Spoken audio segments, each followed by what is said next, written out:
Hello students,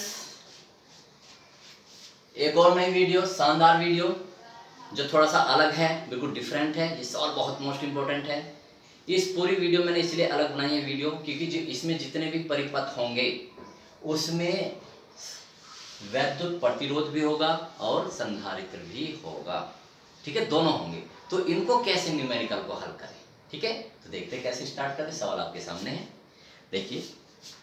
संलग्न चित्र में पर्दे से संधारित्र पर संचित ऊर्जा ज्ञात है। देखो ये तो संधारित्र और ये प्रतिरोध है, ठीक है, और इसमें धारा दे रखी 2 एम्पियर। प्रतिरोध वाले सवाल में जरूर बैटरी मिलेगी या एम्पियर मिलेगी। ओके, तो देखिए, तो सबसे पहले आपको पता है संधारित्र पर संचित ऊर्जा। संचित ऊर्जा के 3 सूत्र होते हैं। देखो, U बराबर 1/2 QV, 1/2 CV स्क्वायर और 1/2 Q स्क्वायर अपॉन C। ठीक है, हम इससे Q निकाल नहीं सकते। क्यों? ठीक है, Q नहीं निकाल सकते हम, Q बराबर CV।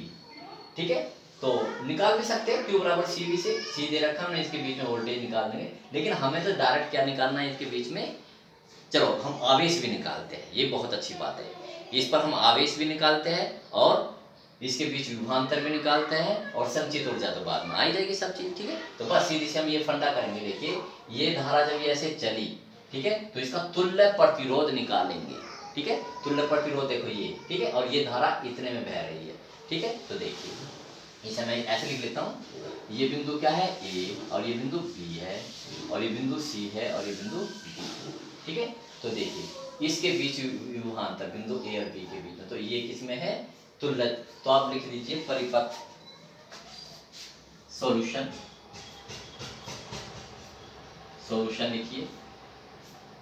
ठीक है, तो देखिए बिंदु A और B के बीच तुल्य, ये देखिए ऐसे, ठीक, बिंदु तो लिख लीजिए तुल्य क्या, प्रतिरोध,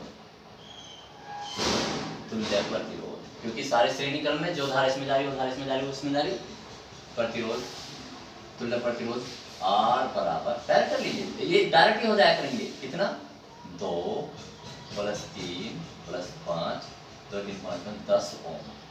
भाई जो यही श्रेणी क्रम के लिए फॉर्मूला है कि जब धारा एक समान बहती है, धारा का वितरण नहीं होता, तो श्रेणी क्रम में होते हैं। देखो, जो धारा इसमें जाएगी वही धारा इसमें जाएगी, वही धारा इसमें जाएगी। ठीक है, तो ये किसमें होंगे, श्रेणी क्रम में। और जो श्रेणी क्रम में आपको पता है सूत्र क्या लिखता है श्रेणी क्रम का, R बराबर R1 + R2 + R3, संधारित्र से उल्टा।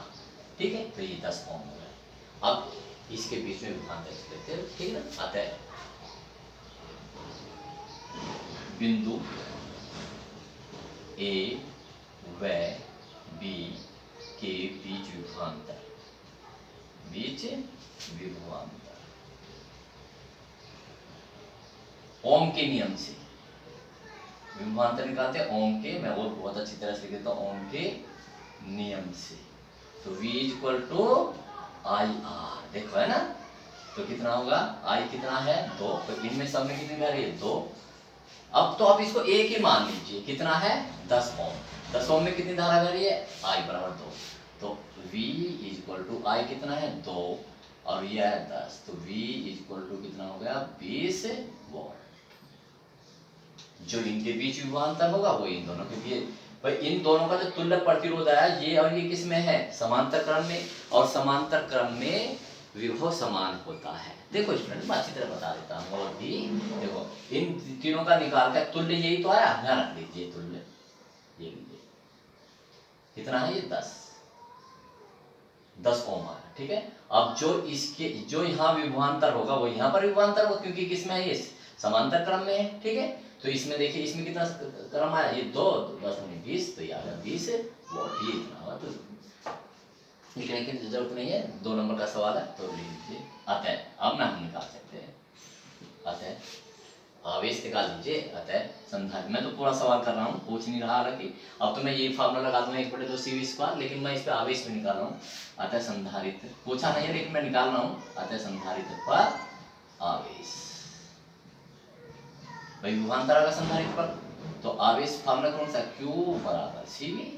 Q C कितना है 2 माइक्रो, V कितना है 20, तो Q बराबर कितना होगा 40 माइक्रो कूलम। ये लीजिए संधारित्र पर संचित ऊर्जा, ये पूछ रहा है वो, संधारित्र पर संचित ऊर्जा।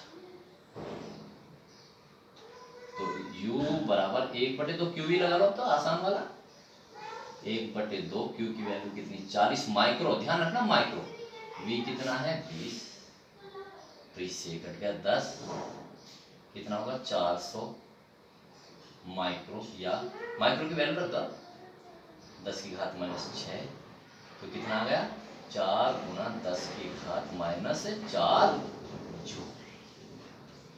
2 नंबर का सवाल, ठीक है, बिल्कुल एक अलग टॉपिक। देखिए और सवाल देखते हैं।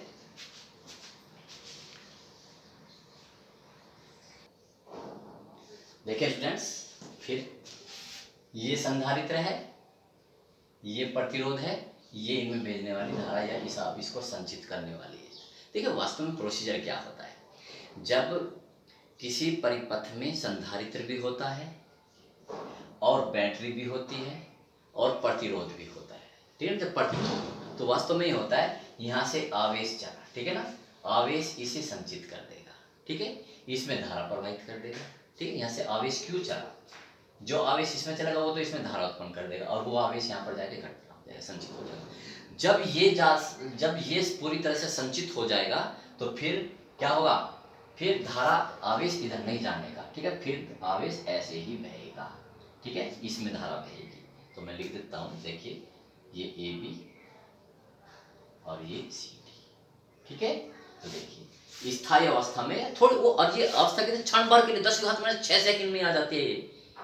मैं आपको ऐसे ऐसे आंकड़े बताऊंगा, स्टूडेंट्स ने ध्यान रखिए, जो आप मतलब कहीं शायद पढ़ने को ना मिले या कोई किसी बताए ना, कोई भी ये जो संधारित्र 10 की घात -6 सेकंड में आवेशित हो जाता है। 10 की घात -6 कितना है, जैसे आपने बैटरी जोड़ी तुरंत इसमें, तो देखिए फिर से सुनिए स्टूडेंट्स, ये परिपथ है, जैसे आपने इसे जोड़ा, ठीक है ना, ऐसे ही तुरंत यहाँ से क्या हो जाएगा, आवेश चला, ठीक है ना, कुछ आवेश इधर जाएगा, कुछ आवेश इधर जाएगा, वो जो इस भुजा में आवेश जाएगा उसे संचित हो जाएगा। जब ये पूरी तरह से संचित हो जाएगा, ठीक है ना, तो आवेश फिर सारा का सारा यहाँ चला जाएगा, ऐसे चलेगा, ऐसे, ठीक है। धारा आवेश कह लीजिए या धारा कह लीजिए, क्योंकि जब आवेश चलेगा जब धारा बहेगी। तो स्थायी अवस्था में जब यानी कि पूर्ण संचित हो जाएगा, धारा केवल किसमें बहेगी, इसमें बहेगी, ठीक है। तो लिखता हूँ, स्थायी अवस्था में स्थायी अवस्था में केवल ठीक है ना, केवल धारा AB भुजा में बहेगी, AB भुजा में बहेगी, क्योंकि स्थायी अवस्था में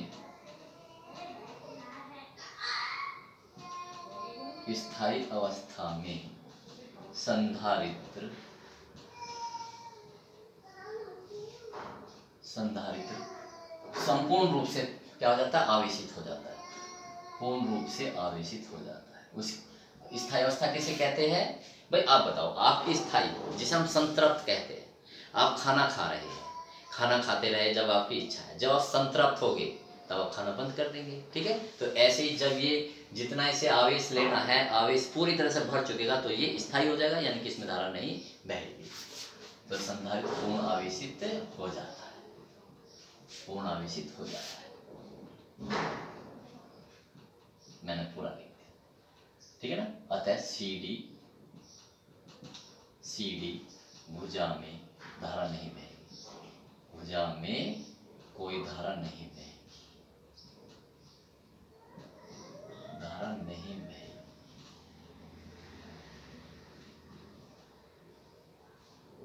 ठीक है।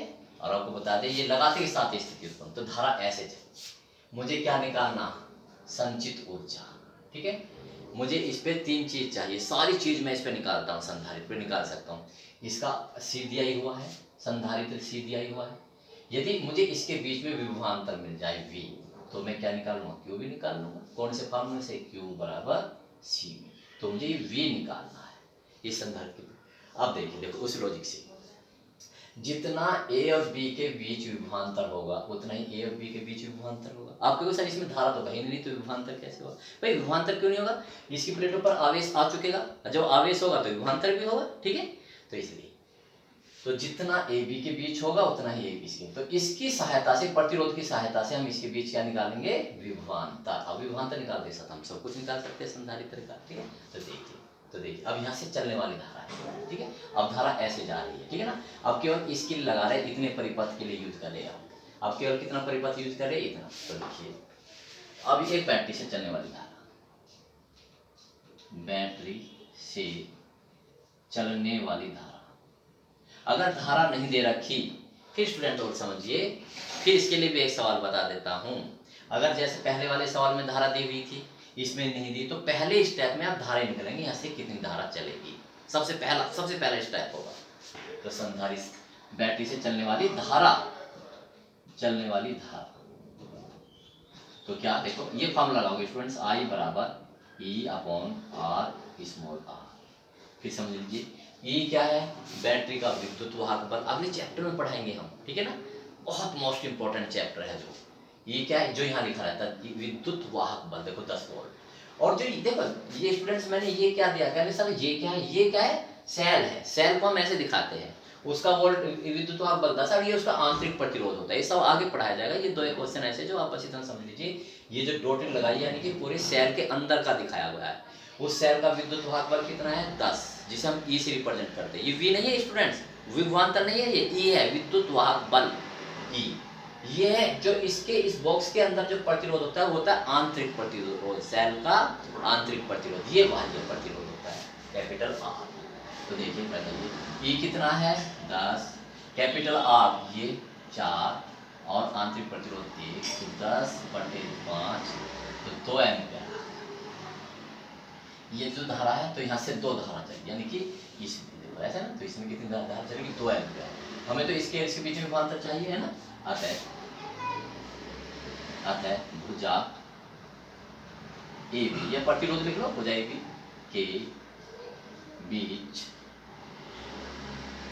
विभवांतर किसके निकालेंगे? ओम के नियम से, ओम के नियम से V बराबर आ जा। तो देखिए V इक्वल टू I की जगह, चलो मैं लिख देता हूँ, V equal to I R रखो। तो V इक्वल टू I कितना है हमारा? यह है 2, R कितना है? केवल इसको लेंगे, इस प्रतिरोध को, इस केवल हम ओम करें, इसके लिए लगा रहे एक बी चालक के लिए, जिसका प्रतिरोध कितना है? 4। धारा कितनी बह रही इसमें? 2, तो ऊपर तो जाएगी नहीं। देखो स्टूडेंट्स यहाँ से 2 एम्पीयर धारा चली, ठीक है ना। अब ऊपर नहीं जाएगी क्योंकि वो पूरी तरह संचित हो चुका। शुरू में तो जाएगी, लेकिन हम कहते हैं स्थायी अवस्था के लिए क्षण भर में ही आ जाती है, तो ये ऐसे जाएगी। तो इसमें 2 एम्पीयर, 2 चौक 8, तो 8 कितना होगा? 8। देखा, बैटरी तो आपकी 10 थी, लेकिन आपको कितनी प्राप्त होगी? कितनी वोल्टेज प्राप्त होगी? केवल 8। इसे पूरा आगे डिस्कस करेंगे। 2 यहाँ खराब चली जाएगी, आंतरिक प्रतिरोध। वो बैटरी अच्छी नहीं होती जिसका आंतरिक प्रतिरोध ज्यादा होता है, ठीक है ना। आपने बैटरी तो लगाई कितने की? 10 वोल्ट की, लेकिन आपको वोल्टेज कितनी मिलेगी? केवल 8 वोल्ट की। 2 इसमें खर्च हो जाएगी, बेकार जाएगी वो। आगे डिस्कस करेंगे इस चीज को। 8 वोल्ट तो ये CD पे होगा, है ना। अच्छा, ये किसका होगा? CD। यही विभवांतर, बोलो विभवांतर भुजा, मैं बहुत क्लियर लिखा हूँ, भुजा CD, क्योंकि समांतर में CD अर्थात किसके सिरों के बीच? अर्थात संधारित्र का विभवांतर।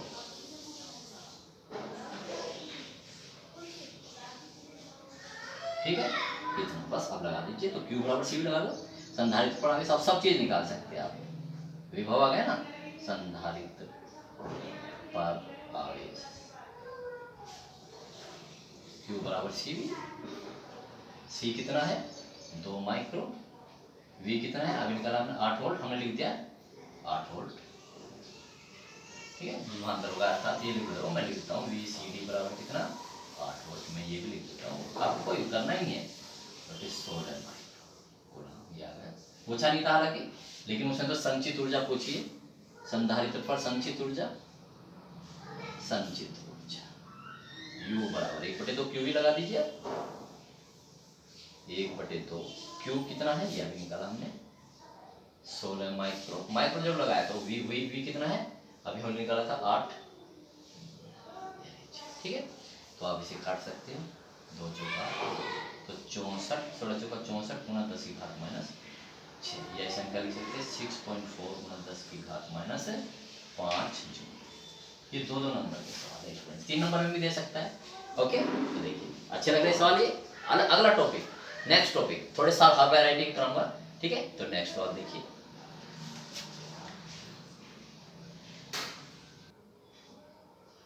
देखिए स्टूडेंट्स, एक शानदार चित्र, कितने सुंदर सुंदर परिपथ आ रहे हैं। देखिए स्थायी अवस्था में, देखिए स्थायी अवस्था से पहले यानी कि जैसे ही मैंने बैटरी लगाई तो क्या होगा, देखो यहाँ से धारा चली, यहाँ से धारा चली, ये धारा कुछ इधर जाएगी, कुछ इधर जाएगी, कुछ इधर जाएगी, या आवेश, वास्तव में तो आवेश चलता है ना, आवेश के प्रवाह की दर को धारा कहते हैं। देखो समझिए, यहाँ से आवेश चला, ये चला, कुछ इधर जाएगा, कुछ इधर जाएगा, कुछ जाएगा, ठीक है ना।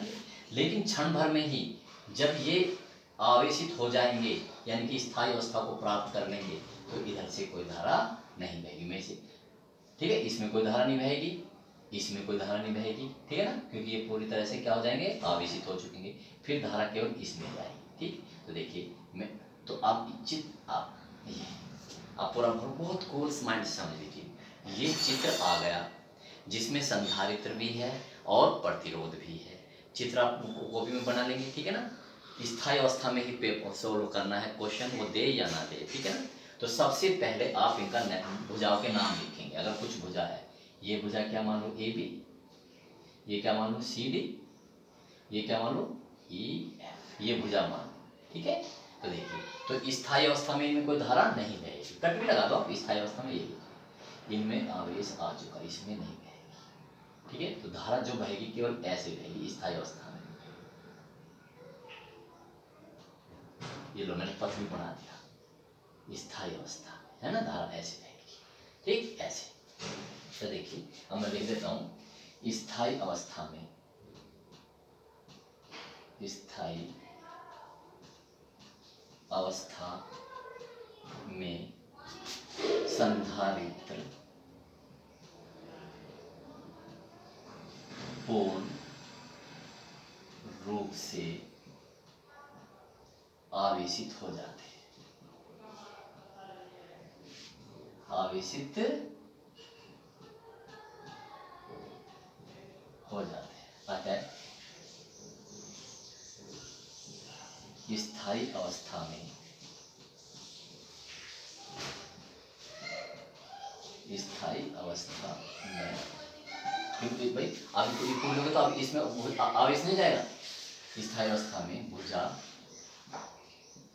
AB जिसमें संधारित्र है, इसमें संधारित्र है और इसमें संधारित्र है, भुजा AB व EF में कोई धारा प्रवाहित नहीं होगी,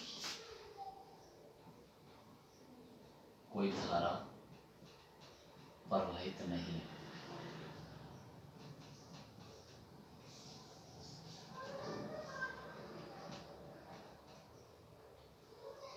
ठीक, केवल धारा किसमें बहेगी, CD में, धारा केवल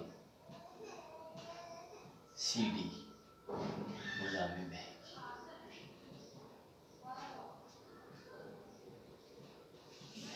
तो इसी में ओम का नियम, तो इसमें पहले धारा तो क्या होगी, बस एक स्टेटमेंट लिख दिया।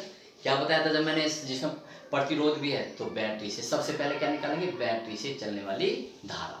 देखिए तो भाई इस 3 ओम को खत्म कर दीजिए, क्योंकि जब धारा नहीं बहेगी इसका कोई रोल नहीं रहा। ऐसे इस 2 ओम का कोई रोल नहीं रहा, ठीक है ना, स्थायी अवस्था में। ठीक, तो अब केवल 4 ओम रही, ठीक है। तो बैटरी से चलने वाली धारा, बैटरी से चलने वाली धारा, ठीक है। यहाँ से देखो, यहाँ से धारा इस फार्मूले से, ये फार्मूले का हमेशा I बराबर E/R प्लस स्मॉल r, विद्युत वाहक बल जो रहेगा 5, R कितना है, बाह्य प्रतिरोध, ये नहीं लेंगे जिसमें धारा बह रही है, ये तो डेड हो जाएंगे, इनका कोई रोल नहीं रहा, 4 प्लस 1 बराबर 5/5 बराबर 1 है। ठीक है, तो इतनी, तो ये धारा इसमें बहेगी, तो अतः CD में विभवांतर, अतः भुजा CD का विभवांतर। बहुत आसान सवाल है स्टूडेंट्स। विभवांतर कौन से फॉर्मूले से? ओम के नियम से, ओम के नियम से। क्या? V इक्वल टू आई, यहाँ लगा दो, फिर भी लिखता हूँ V equal to I R, लगाइए, अप्लाई कीजिए। विभवांतर हमें निकालना है। आई कितनी धारा बह रही है अभी इसमें? एक, इसका कितना हो गया? 4। देखो धारा ऐसे है ना, एक ऐसे चली, ऐसे चल के मैंने दिखा दिया, इसमें ना इसमें धारा बहेगी और ना इसमें धारा बहेगी, ठीक। तो कितना है? 4, तो V बराबर आएगा 4 वोल्ट। फिर देखिए, है ना, बैटरी आपने कितने वोल्टेज की लगाई? 5, लेकिन मिला कितना आपको? 4 वोल्ट। एक यहाँ चला गया। आप देखिए, ये और ये समांतर क्रम में है। मेरी दोनों उंगली देखो, इसके बीच में क्या लगा हुआ है उसे मत देखिए, मेरी दोनों उंगलियों के देखिए। बताओ, मेरी दोनों उंगलियों के बीच विभवांतर कितना है? 4 वोल्ट। ये भी 4 वोल्ट होगा, कहीं भी रख लो, ये भी 4 वोल्ट होगा, ये भी 4 वोल्ट होगा, कहीं भी लगा लीजिए, इनके बीच में 4 वोल्ट। तो ये क्योंकि समांतर क्रम में है, तो देखिए आता है भुजा क्या? AB व EF, मैं लिख देता हूँ भुजा, और भी अच्छा लिख देता हूँ, भुजा AB व क्या? EF भुजा CD के समांतर, CD के समांतर, ठीक है। समांतर में सबके बीच में क्या विभव समान होता है? अतः इन दोनों भुजाओं के बीच विभवांतर भी कितना होगा? यानी कि VAB 4 वोल्ट और VEF भी 4 वोल्ट होगा। बस हमें विभवांतर चाहिए, ठीक है, 4 वोल्ट, ये लीजिए इसमें, ठीक है। अब देखो, मेरी दोनों उंगलियों के बीच विभवांतर कितना है? 4 वोल्ट, ठीक है। तो इसका मतलब इसमें वो जो विभवांतर अब उत्पन्न हुआ है वो किसके कारण हुआ? इन पर संचित आवेश के कारण। इसका तो कोई रोल ही नहीं, इसका तो भूल जाइए। जो अब A और B के बीच विभवांतर कितना उत्पन्न हो रहा है? 4 वोल्ट है इस समय, ठीक है, जब धारा ऐसे बह रही है, ठीक है, स्थायी अवस्था में। तो अब इस पर आवेश और इस पर आवेश के कारण वो विभवांतर है, क्योंकि आपको पता, जब आवेश आ जाता है तो वहां पर क्या होता है? उत्पन्न विभवांतर। तो अब तो बताइए, बिंदु A और B के बीच 4 वोल्ट है, ठीक है, और तो इसके बीच तुल्य धारिता कितनी है? 3 और 3, तो तुल्य धारिता निकालेंगे, उससे निकल जाएगा Q बराबर CV। हमें क्या निकालना? आवेश। तो देखिए, बिंदु A और B के बीच तुल्य धारिता एक साथ निकालेंगे डायरेक्ट, बिंदु A व B के बीच। आप लोग सर तुल्य धारिता क्यों निकालना चाह रहे हो आप मुझसे? तो देखिए, मुझे आवेश निकालना, आवेश का फॉर्मूला क्या होता है? Q बराबर CV। मैं इसके लिए नहीं लगा रहा ये फॉर्मूला, मैं पूरी भुजा के लिए लगा रहा हूँ, ठीक है। तो पूरी भुजा का मुझे सी चाहिए, जिसे हम तुल्य, इन दोनों का तुल्य धारिता कहेंगे। V मुझे पता है 4 वोल्ट। तो देखिए, तो A व B के बीच तुल्य धारिता, तुल्य धारिता लिखने की जरूरत नहीं है, डायरेक्ट कीजिए 1/C, क्योंकि श्रेणी क्रम में 3 और 3, तो बटे वाला सूत्र लगेगा। 1/C बराबर 1/3 प्लस 1/3 कितना है बच्चों? 2/3, और C बराबर 3/2, इसका उल्टा कर दीजिए, तो C बराबर 3/2, तो कितना आ जाएगा? इसे ऐसे रहने दीजिए, 3 क्या माइक्रो कूलम, ये है यार। तो अब है, तो इसके बीच में क्या निकालना है? आवेश, क्योंकि जितना आवेश इस पर होगा, इतना आवेश, जो आवेश यहाँ पर बहेगा वो इस पे भी आएगा, वो इस पे भी आएगा। तो देखिए, आता है प्रत्येक संधारित्र पर आवेश, क्योंकि श्रेणी में बराबर होता है, अतः प्रत्येक संधारित्र पर आवेश। कौन सा फॉर्म लगाएंगे? Q बराबर CV, पूरी भुजा के लिए। C कितना आया? 3/2 माइक्रो, और वोल्टेज कितनी आई थी अभी निकाली हमने? 4 वोल्ट, तो 2 दूनी 4, तो 6 माइक्रो कूलम आ गया, ठीक है। कितना हो गया? 6 माइक्रो कूलम प्रत्येक संधारित्र पर आवेश। कौन सी भुजा वाले में? Q, जो AB भुजा में लगे हुए, ठीक है। अब इसी प्रकार किस में निकाले, इसमें EF में, EF भुजा में कैसे भी प्रतिरोध दिया हो स्टूडेंट्स, ठीक है। तो देखिए भुजा AB की, तो इसकी तुल्यधारिता निकाल लो, इसके लिए सूत्र लगाना मुझे, तो देखिए भुजा EF की तुल्यधारिता अलग अलग के लिए निकाल सकते क्योंकि समांतर श्रेणी क्रम में है, सॉरी, तो दोनों का आवेश समान होगा, Q बराबर C। तुल्यधारिता क्या होगी देखिए, क्योंकि श्रेणी क्रम में है तो 1/C बराबर 1/4 प्लस 1/12 एलसीएम, फिर एलसीएम लेने की जरूरत नहीं है, 2 में 3 से मल्टीपल कर दो, 3 चौक 12 हो जाए, 3 एकम 3 और 1 4/12, 4/12 यानी कि 1/3। तो C बराबर कितना है, पलट दीजिए से 3 माइक्रोफैरड, ठीक। अतः जैसे यहाँ लिखा था प्रत्येक संधारित्र, अतः प्रत्येक भुजा EF की बात हो रही है, प्रत्येक संधारित्र पर देखिए आवेश परफेक्ट बना दूंगा फिजिक्स में, कौन सा फॉर्म लगेगा, पूरी सब उसके लिए भुजा के लिए Q बराबर C, इसके केवल इसके लिए फॉर्मूला नहीं, केवल इसके लिए पूरी भुजा के लिए, जब पूरी भुजा के लिए करेंगे तो भाई इसकी तुल्यधारिता लेंगे, तुल्यधारिता हमने ऊपर निकाल ली, तो Q बराबर EF लिख दीजिए, EF नोटेशन हुआ करते हैं, C कितना है इसका तुल्यधारिता भी निकाली 3 माइक्रो, वोल्टेज अभी निकाला था हमने, देखो ये 4 वोल्टेज, तो 12 माइक्रोग्राम, कितना आसान, सो सिंपल, ठीक है। अब इनके बीच में वो कुछ भी निकलवा सकता है, ठीक है भाई, इसके बीच में विभवांतर निकलवा सकता है क्योंकि आपका आवेश आ गया, इस पे भी आवेश, अब इन पर क्या निकलवा सकता है, विभवांतर भी निकलवा सकता है, ठीक है, इस पे विभवांतर निकालते हैं, तो अब इनके लिए आप पर्टिकुलर भी लगा सकते हैं, Q बराबर CV, क्योंकि हम पर इस पर देखो अब वो पूछने लगा, हल तो पूछेगा नहीं, लेकिन इस पर क्या है, आवेश हमने निकाल लिया, इस पर पूछेगा इसकी प्लेटों के बीच विभवांतर, तो इस पे ही लगा दो Q बराबर CV, तो C कितना है 3 माइक्रो, ठीक है, और आवेश आपका आ ही गया, आवेश पास होगा ना, तो V निकालना, V बराबर Q/C, Q कितना है अभी हमने निकाला है, जो भी आया इस पर कितना, ये सवाल में नहीं है स्टूडेंट्स, मैं वैसे बता रहा हूँ, 6 माइक्रो, और C कितना है 3 माइक्रो, तो 2 वोल्टेज आ गया, 2 ही इस पे आ गया, तो 2 और 2 4 हो गया, क्योंकि इस वोल्टेज के बीच में, सिंपल, बहुत ही सिंपल, इसमें निकाल सकते, इसके बीच में विभवांतर निकाल सकते, इसके बीच में देखो निकाल के दिखाता हूँ, Q बराबर CV से Q/C, Q कितना है अभी निकाला था मैंने, इस पर आवेश कितना है 12 माइक्रो, C कितना है 4 3 भाई 3 वोल्ट आ गया है, पूरा का पूरा 4 वोल्टेज, तो एक इस पर आगे करके देख लीजिए, कैसे भी देख लीजिए, ठीक है स्टूडेंट्स,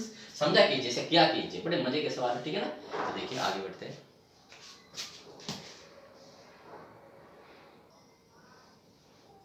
देखिए स्टूडेंट्स, एक बड़ा भयंकर परिपथ है, लेकिन अगर आप दूसरे नजरिए से देखें, वाह क्या परिपथ है, कितना सुंदर है, 3 कमरे हैं, 1 2 3, ठीक है ना, ये हमारा क्या आंगन है, ये हमारा मेन गेट है। अपनी सोच बदलिए, ऑलवेज बी हैप्पी, जिंदगी के प्रत्येक क्षण को जिए, ठीक है ना, जो क्षण आपने उदासी से बिता दिया, यानी कि उम्र जितनी 100 साल जिएंगे, 2 घंटे भी पूरी जिंदगी में आपने बेकार बिताए, तो यार 100 घंटे या 300 घंटे पूरी जिंदगी में बेकार ही चले गए यार, उन्हें जियो, प्रत्येक पल को जियो, और जी वो ही सकता है जो क्रिएटिव हो सकता है, जो हर वक्त कुछ ना कुछ अपने अंदर नॉलेज गेन करता रहता है, अपनी पावर इकट्ठी करता रहता है, नॉलेज इज द पावर, और जब वो पावर आ जाएगी तो आप के पास एक ऐसा ब्रह्मशास्त्र होगा जिससे आप सारी दुनिया पर विजय पा सकेंगे। ओके, तो देखिए डरिए मत, इसे सोचिए, वाह क्या चीज है, क्या परिपथ है, कितना सुंदर परिपथ है, देखते हैं। तो देखिए स्थायी अवस्था में क्या कह रहा है, स्थायी अवस्था में, जब ये स्थायी अवस्था में होगा तो इसमें धारा बहने की नहीं कहीं भी, देखिए शुरू में बहेगी धारा, जब भी आप इसको करोगे ये धारा देंगे सब आवेश, जब आवेशित हो चुकी है तो ये बैटरी देखिए बताओ कौन से है, कहाँ पर, इधर नहीं जा सकता क्योंकि इधर क्या आ गया, संधारित्र आ गया, इधर संधारित्र आ गया, तो कहीं भी धारा नहीं बहेगी, डेड हो जाएगी, ठीक है ना। तो आप पहले इसे सिंपल रूप में बदल लीजिए, ठीक है ना। तो देखिए ये और ये किस क्रम में है, ये और ये किस क्रम में है, ये वाला संधारित्र और ये वाला संधारित्र किस क्रम में, समांतर क्रम में, क्योंकि देखिए कुछ धारा इसमें चली जाएगी और कुछ धारा भी ऐसे चली जाएगी, ठीक है, ऐसे ऐसे होगी, ठीक, तो ये किसमें है, समांतर क्रम में। ये अब ये भी किसमें, समांतर क्रम। ब्लॉक सर्किट को हल कर लीजिए, यानी कि इसका थोड़ा सिंपल रूप बदल लीजिए। क्या कर लीजिए, इसका सिंपल रूप, सॉरी, तो सिंपल, इसका सिंपल रूप कर लीजिए। ठीक है, तो पहले इसको हल कर लेते हैं और इसको हल कर लेते हैं, यानी कि इन भुजा को हम खत्म कर देते हैं। ठीक, तो देखिए 3 माइक्रोफैरड सॉल्यूशन, थोड़ा ऐसा सिंपल रूप कर लेते हैं, जब करने की जरूरत है हमें। आप कहोगे सर अब क्यों जरूरत है इसे करने की, क्योंकि हम इसके बीच में विभवांतर निकालेंगे। अब यहाँ पर भी ये विभवांतर होगा, यहाँ पर भी विभवांतर होगा, ठीक है ना, इसमें सॉरी ये नहीं है, ये ठीक है, ओके। मैं देख लेता हूँ मेरे क्वेश्चन में, नहीं ये नहीं, ठीक है, इट्स ओके। तो देखिए,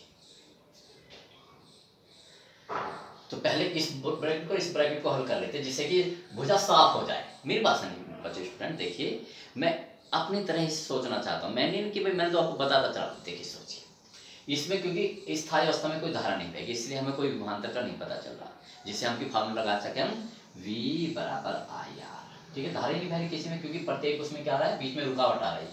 इधर चलोगे संधारित्र आ गया, इधर चलोगे संधारित्र आ गया। ठीक है, तो धारा कहीं बहेगी नहीं। शुरू में धारा बहेगी जब स्थायी अवस्था आ चुकी, जब धारा नहीं बहेगी। तो देखिए, अगर मैं अब बिंदु इसके बीच में निकालूँ, इसके प्रतिरोध, ठीक है ना, चलो मैं इसे A B C D, तो इस भुजा के बीच यानी 5 माइक्रोफैरड, तो बीच में ये भुजा आ गई। तो मैं इनको खत्म करना चाहता हूँ, जिसमें केवल ये ही रहे, केवल एक ही संधारित्र रहे। ठीक है, तो ये और ये बताइए, तो देखिए 3 माइक्रोफैरड व 6 माइक्रोफैरड के संधारित्र, इनका तुल्य धारिता बना लेते हैं ना, तुल्य। ठीक है, क्योंकि जब मैं A और B के बीच में निकाल, देखो A और B के बीच में निकालूंगा तो इसमें 3 भी है 6 भी है संधारित्र, तो इन दोनों का मैं एक बना लेता हूँ। ठीक है ना, क्या बना लेता हूँ, एक संधारित्र। ऐसे ये B और C के बीच में 1 2 ये संधारित्र, इनका एक एक बना लेता हूँ। वो तुल्य धारिता ऐसे बनता है, 3 में से संधारित्र किसमें, समांतर क्रम में, समांतर क्रम में, अतः इनकी तुल्य धारिता, इनकी तुल्य धारिता, इनकी तुल्य धारिता समांतर क्रम में तो जुड़ जाता है। C1 लिख लेता हूँ, C बराबर 3 + 6 बराबर 9 माइक्रोफैरड। ये तो है स्टूडेंट्स 9 माइक्रोफैरड। इसी प्रकार ये वाला, ठीक है ना, 4 और 3, बस इसी प्रकार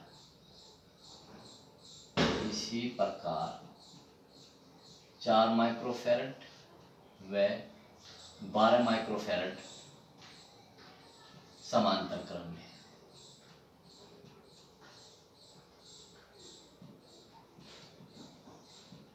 अतः इनकी तुल्य धारिता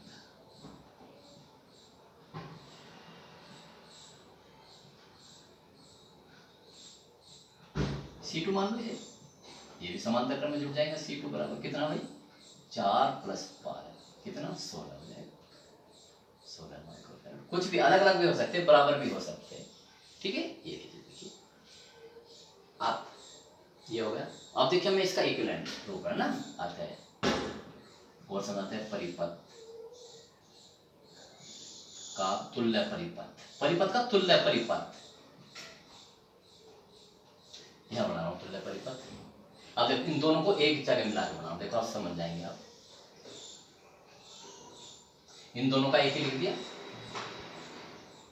ऐसे इन दोनों का एक लिख दिया, ये तो अपनी जगह है 5 माइक्रोफैरड, और सकते हैं ये नीचे, ये बैटरी है भाई, ये हो जाएगा। ये कितना है, 100 वोल्ट, ये 20 माइक्रो, ये कितना है, 10 माइक्रो। अब ये कितना हो गया, 9 माइक्रो, कितना होगा ये, 9 माइक्रोफैरड। ये कितना हुआ, 16 माइक्रोफैरड, और ये 5 माइक्रोफैरड है यार। ठीक, ये तुल्य हो गया। ठीक है, तो देखिए अभी तो ये निकाला। अब स्थायी अवस्था में क्या होगा, परिपथ में इनका कोई रोल नहीं होगा। देखिए स्थायी अवस्था में, ये अब लिखिए, स्थायी अवस्था में, स्थायी अवस्था में जो ये क्या है, ये वाले प्रतिरोध, कोई धारा नहीं, प्रतिरोधों में कोई धारा नहीं बहेगी, कोई धारा नहीं बहेगी, अर्थात ये प्रभावहीन हो जाएंगे, अर्थात ये प्रभावहीन हो जाएंगे। आप स्टूडेंट देख रहे होंगे 11वीं आप पढ़े आए ऐसे ही, ठीक है, सीधे स्वभाव में ही। इंटर का देख रहे हैं आप क्या क्या चीज़ है, ठीक है, इंटर ही बेस है लाइफ का, प्रभावहीन हो जाएंगे तो इन्हें मानेंगे। अब जो ये 100 वोल्ट का विभवांतर है इसे छोड़ दो, अब है ही नहीं है स्थायी अवस्था में, ये है ही नहीं, तो बताओ ये जो ए और सी था, जितना विभवांतर ये होगा उतना विभवांतर इसका होगा। मैं लिख लेता हूँ ए सी, ये क्या था बी, ठीक है। देखो 5 माइक्रोमीटर की संधारित्र कितना होगा, और ये इसके बीच में होगा, ठीक है। तो लिखिए आता है 5 माइक्रोफैरड संधारित्र। भाई आवेशित तो हो चुका ना जब शुरू में था, जब आवेशित होगा तो इसके बीच तो विभवांतर आएगा ना तब। अब धारा नहीं बह रही, धारा के कारण विभवांतर तो किस में बहता है, उत्पन्न प्रतिरोधों में, प्रतिरोधों में धारा बहनी, तो यहाँ तो प्रतिरोध विभवांतर कुछ नहीं होगा। इन पे जो संधारित्र है उनकी प्लेटों पर विभव कब उत्पन्न होता है, आवेश के कारण। आवेश तो पहले ही संचित हो चुका, विस्थायी अवस्था आ चुकी, पूर्ण रूप से संचित हो चुके। तो देखिए तो 5 माइक्रोफैरड संधारित्र पर विभवांतर, ये लीजिए कितना होगा, यही 100 वोल्ट होगा, 100 वोल्ट होगा विभवांतर, 100 वोल्ट होगा, और ये इस पे होगा, ठीक है। यानी कि ये कितना 100, यही किस पर, अब मान लीजिए इस पर कितना होगा, क्योंकि ये समान श्रेणी क्रम में, ये V1 और ये V2, और ये कितना है V, ठीक, यानी कि V बराबर 100 वोल्ट। मैं लिख देता हूँ, ये लीजिए, ठीक है। अब हम हर एक पे विभवांतर निकालते हैं, इस पे भी और इस पर भी, ठीक। तो लिखिए, देखिए माना 9 माइक्रोफैरड व 16 माइक्रोफैरड की प्लेटों के बीच, हम इसे विभवांतर निकाल सकते हैं, आवेश नहीं, आवेश तो फॉर्मूला लगा के निकालेंगे। प्लेटों के बीच विभवांतर V1 व V2 हो गया। बताओ मेरी भी उसके बीच में कितना है, ये 100, ये 100, ये 100। अब यहाँ 100 दो भागों में डिवाइड होगा, V1 तो बस कर लीजिए, तो V1 प्लस V2 बराबर कितना 100 वोल्ट। एक इक्वेशन तो होगी ये, ठीक है। एक इक्वेशन क्या होगी स्टूडेंट्स, ये होगी V1 प्लस V2 बराबर, यहाँ से देख लीजिए, यहाँ जितना ये होगा उतना ये होगा, ये हम इन दोनों के बीच कितना है 100 वोल्ट, तो यहाँ से अब इस पर होगा V1 और V2। अब एक इस पर फॉर्मूला, इस पर आवेश कितना हमने Q1 मान लिया, इस पर आवेश कितना मान लिया Q2, तो के बीच विभवांतर पूछ रहा है, ठीक है। V1 और V2 की वैल्यू हमें निकालनी है। तो देखिए इस फार्मूले से, इस पर क्या होगा, आवेश समान होगा, तो इस पर फार्मूले से, तो ये फार्मूला लगा दीजिए 9 माइक्रोफैरड व मैं कर लेता हूँ 16 माइक्रोफैरड, किस में है, श्रेणी क्रम में है, श्रेणी क्रम में है, श्रेणी क्रम में है ना, श्रेणी क्रम में है। अतः इन पर आवेश समान होगा, अतः इन पर आवेश समान होगा, ठीक है। आवेश क्या होगा, समान होगा। फार्मूला लगाओ, ये वाला फार्मूला Q बराबर C, तो 9 माइक्रोफैरड के लिए Q बराबर C भी लगाइए ऐसे, तो Q की जगह Q रख दिया हमने, चलो Q बराबर है C की जगह क्या रखूं 9 माइक्रो, और वोल्टेज कितनी है V1, एक इक्वेशन तो ये हुई। अब ये किसके लिए लगाइए, किसके लिए 16 माइक्रोफैरड के लिए लगाइए, 16 माइक्रोफैरड के लिए ये Q तो Q ही रहेगा दोनों पे, इस पे भी Q, C इसका कितना है 16, और ये कितना है यही लिख लीजिए, कितना होगा Q तो Q रहेगा, ये 16 माइक्रो हो जाएगा, और इस पर आप विभव कितना है V2, दोनों को डिवाइड कर दीजिए, तो देखिए कितना आएगा, Q से Q कट जाएगा, तो देखिए स्टूडेंट्स क्या आया, कितना आया ये, तो ये आया आपका V1 बटे V2, इसको इधर ले जाओ बराबर 16 बटे, एक इक्वेशन ये है, एक इक्वेशन ये, आपको V1 और V2 चाहिए, ठीक है। तो करते देखिए, पूरा करूँगा स्टूडेंट्स, मेहनत से पढ़िए, आलस से बिल्कुल मत कीजिए, ठीक है। बहुत स्ट्रगल की जरूरत है, स्ट्रगल कीजिए, मजा आएगा लाइफ को जीने का, संघर्ष कीजिए। तो इन बस समीकरण हो गया सवाल, समीकरण 1 व 2 को हल करने पर, समीकरण 1 व 2 को हल करने पर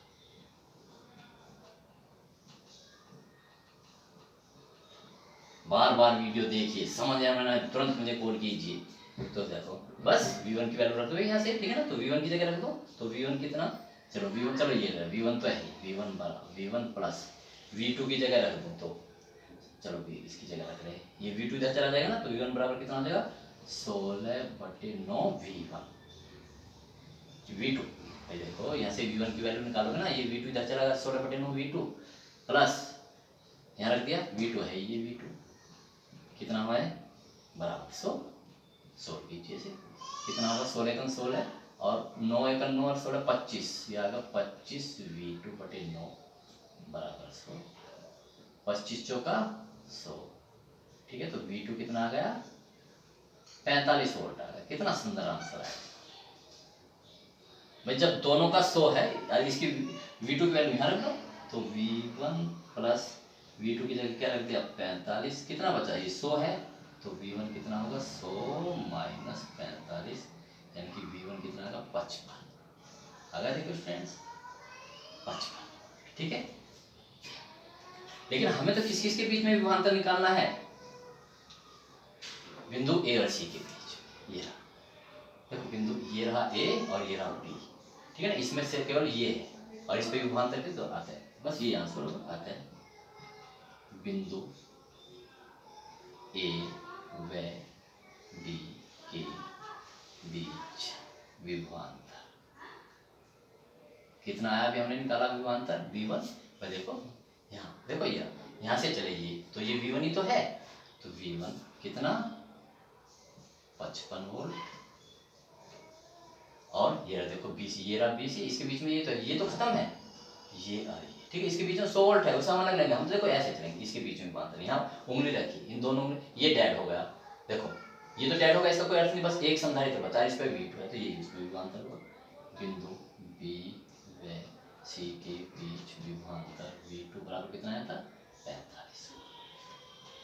चलिए मेरे साथ, हर एक कठिन से कठिन बाधा को बड़े आसानी से पार करके चले जाएंगे। आपका हाथ पकड़ के, जैसे बच्चे का हाथ पकड़ के, ठीक है, रेलवे लाइन क्रॉस करा देते हैं, सामने से रेल आ रही है, ठीक है, ऐसे ही आपको हर बाधाओं से दूर करता ले जाऊंगा और आपको ऊंचाई, सफलता की ऊंचाइयों पर चलूंगा, ठीक है। आप मेरे बच्चे हो, बिल्कुल कोई डिफरेंस नहीं है, मैं बताता रहता हूँ आपको, ठीक है। इतना शानदार सवाल था, आगे बढ़ते हैं।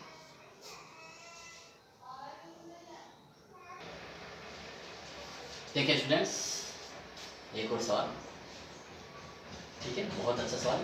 ये क्या है, जो रोटेटेड है, बैटरी है, बैटरी में उसका विद्युत बल होता है, उसका आंतरिक प्रतिरोध को दर्शाते हैं, ये लिखा हुआ है, मैंने अपनी ओर से कुछ नहीं बनाया, आप पेपर में से बनाएंगे।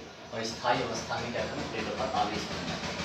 आपको पता है स्थायी अवस्था में धारा कैसे बहेगी, स्थायी अवस्था में तो पूर्ण रूप से संचित हो चुकेगा, इसमें तो धारा बहेगी नहीं, ठीक है। तो धारा केवल ऐसे बहेगी, तो हम आपको पता है जब ऐसा हो तो सबसे पहले क्या निकालते हैं, हम धारा निकालते हैं, बैटरी से चलने वाली धारा निकालते हैं, लेकिन इसका जिक्र कर सकते हैं ना। तो लिखिए सॉल्यूशन, स्थायी अवस्था लिखे या ना लिखा, क्योंकि क्षण भर के लिए आ जाती है। सॉल्यूशन लिखते हैं, स्थायी अवस्था में, स्थायी अवस्था में संधारित्र C पूर्ण रूप से आवेशित हो जाएगा, यानी अब उस पर और आवेश नहीं आता है, आवेशित हो जाएगा। अतः भुजा में इसे लिखता हूँ, ये AB और ये CD, अतः भुजा CD में कोई धारा प्रवाहित नहीं, कोई धारा प्रवाहित नहीं,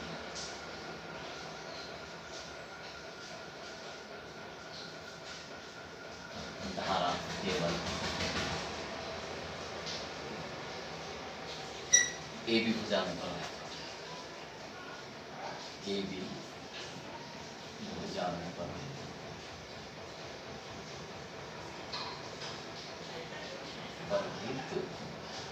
तो ऐसी धारा चली, मैं दिखा रहा हूँ, ऐसे धारा चली, ऐसे ऐसे ऐसे चलिए ना, ऐसे आप भी बना सकते हैं स्टूडेंट्स ऐसे। कितनी धारा आई, इधर कोई धारा नहीं, ठीक है। और देखिए जब इसमें धारा नहीं प्रवाहित तो R1 का कोई रोल नहीं है, R1 आंसर में भी नहीं आने का, ठीक है ना, R1 प्रभावहीन हो जाएगा, ठीक है। तो धारा तो बस बैटरी से चलने वाली धारा, बैटरी। आप क्या सर धारा क्यों निकाल भाई, आप मुझे बताइए।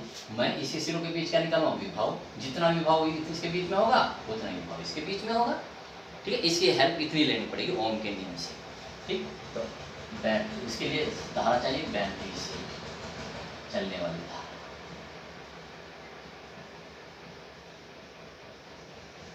कितना, I equal to E upon R plus small r लगाइए। I कितना, E कितना है, E है E, ठीक है। R की जगह कौन सी में धारा बह रही है, R2 में, R2 प्लस स्मॉल r है ये वाला आंतरिक प्रतिरोध, इतनी धारा बह रही है। अब बस हमें I निकालना है ना ओम के नियम से, ओम के नियम से भुजा, भुजा या चालक कुछ भी कह लीजिए, भुजा के बी या प्रतिरोध कह लीजिए के बीच विभवांतर,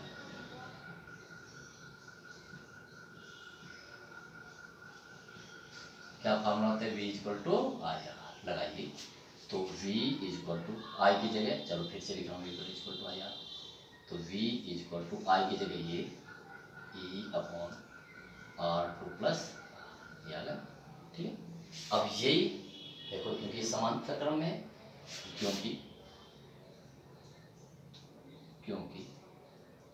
भुजा CD भुजा AB के समांतर क्रम में है, अतः भुजा CD के बीच विभवांतर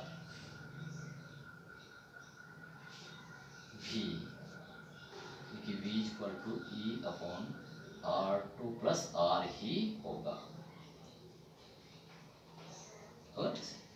अब देखिए क्योंकि ये तो प्रभावहीन है R की, तो कोई तो जो यहाँ विभवांतर ये इसी पर विभवांतर होगा, ठीक है। हमें इस पर आवेश की गणना करनी है, ठीक है ना भाई। ये इस पर इसका कोई रोल नहीं है, तो जो विभवांतर उत्पन्न हो सी की प्लेटों पर विभवांतर होगा। अतः संधारित्र सी की प्लेटों पर आवेश, आप मुझसे कुछ भी पूछ सकते हैं, ठीक है। मैं आपको सेटिस्फाई करूंगा हर हाल में, कौन से फॉर्मूले से, Q इक्वल टू सी। तो देखिए Q C कितना है, C है ही भाई इसका, V अभी हमने निकाला है E upon R2 plus R, कितना गजब का सवाल था, कितने नंबर का, ये 3 नंबर का सवाल, ठीक है स्टूडेंट्स। तो ये हो चुके, और सवाल आप करना, कोई दिक्कत है तो इसमें होगा। और ये चैप्टर खत्म हो गया, यूनिट फर्स्ट खत्म होगी। यूनिट फर्स्ट में 4 चैप्टर थे, लेकिन मैंने 2 चैप्टर कंबाइंड पढ़ाए, वैद्युत क्षेत्र की तीव्रता तथा वैद्युत विभव। दूसरा कौन था, वैद्युत गॉस थ्योरम, ठीक है। और चौथा था वैद्युत धारा, ठीक है। मैं लिख के भी दिखा देता हूँ स्टूडेंट, बिल्कुल क्लियर, माइंड में कोई बात ही ना रही, ठीक। तो ये खत्म हो चुका है स्टूडेंट्स, चैप्टर भी खत्म हो चुका। देखिए मैं पूरा आपको बता देता हूँ क्या क्या हम करवा चुके यूनिट फर्स्ट में। According to NCERT books, unit first में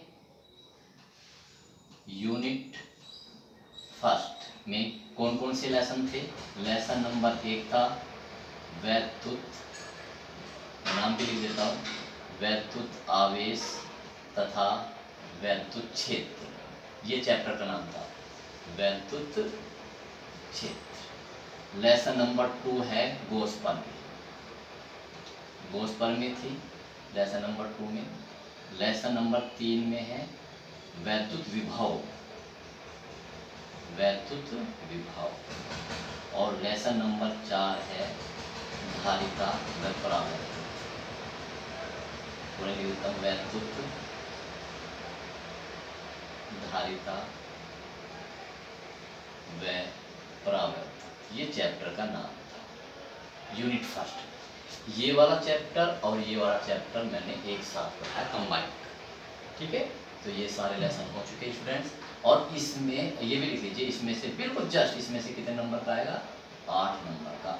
यूनिट फर्स्ट में से कितने नंबर का आया, 8। तो 8 नंबर का ही काम हुआ स्टूडेंट्स, कोई नहीं 8 है, एक एक वैल्यू बहुत, लेकिन ये थी बस ये समझ लीजिए कहने के लिए तो ये 4 ही लेसन है, ठीक है ना, लेकिन ये 4 लेसन 10 लेसन के बराबर है, 10 लेसन के बराबर, सबसे बड़े बड़े चैप्टर थे, ठीक है। आगे तो देखिए कितनी स्पीड से भागते हैं। अब इस यूनिट पर ये था फिजिक्स का पार्ट 1,